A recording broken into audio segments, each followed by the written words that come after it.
In today's episode, we're going to look at BDR Technologies out of Ottawa, Ontario. In fact, a discovery made at the University of Ottawa where they developed a membrane that would allow more efficient production of biodiesel, the separation of water and fuel by membrane rather than by distillation or special chemical methods. So that technology is global. They needed investments, and one of the things in any of this is try to get investors and show them what can happen. And that, too, is why we have our rapid response to business opportunities. Behind me are the engineering buildings at the University of Ottawa. And this is where our technology was developed in the labs of Dr. Andre Tremblay, with also Marc Dubé involved. And our technology is a membrane reactor technology. It's based on ceramic membranes. And our focus of our technology is primarily in the biodiesel space, where we are able to improve the quality of the biodiesel and reduce the overall cost for processors who are processing biodiesel. So we've done over 5 years worth of testing at the pilot scale.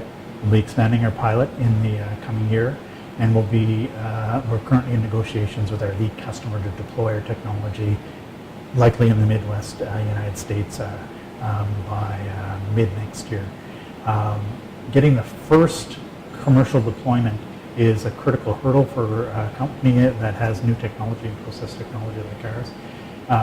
We are looking at partnering there with one of the leading biodiesel producers in the United States, and that gives great credibility for us in terms of our ability then to take in and utilize that as a showpiece of our technology, what we can do, and how we can impact the rest of the industry.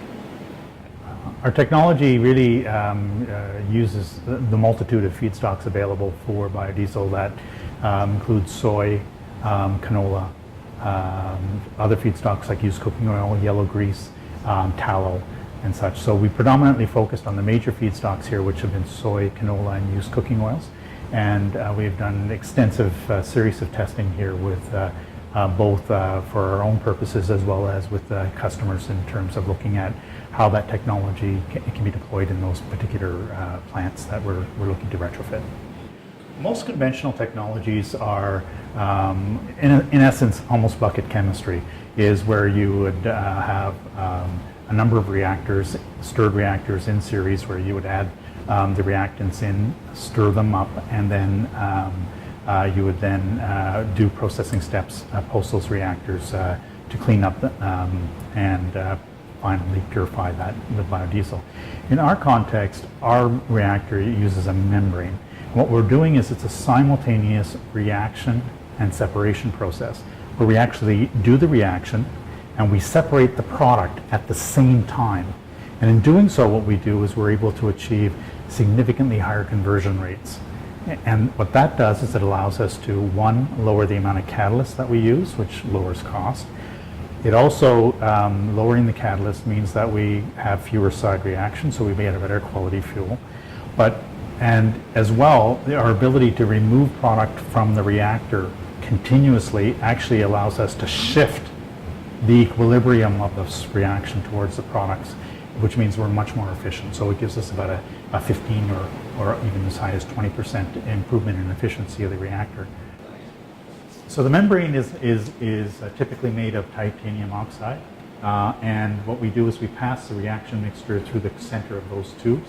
The reaction mixture is in essence an emulsion. So think of it as oil and vinegar. You have a salad dressing. You shake it up, you have oil in vinegar. In our case, we have oil in methanol. And we circulate that reaction mixture through these tubes. And every pass that we go through, the product that gets formed will be able to permeate through the walls of the membrane, while the unreacted oil droplets are too big to fit through. And as a result, we end up having a reactor that's able to separate and react at the same time. So essentially, the reactor is made up of three components. The membrane. The membrane is housed in a module, which is here, which is covered with foam insulation. A vessel, pump. The pump circulates the reaction mixture through the tubes, through the pores, through the core of the membrane tubes. The product permeates through the tube and gets collected. The unreacted materials remain in the loop until they're reacted. And so this is a simultaneous reaction and separation process.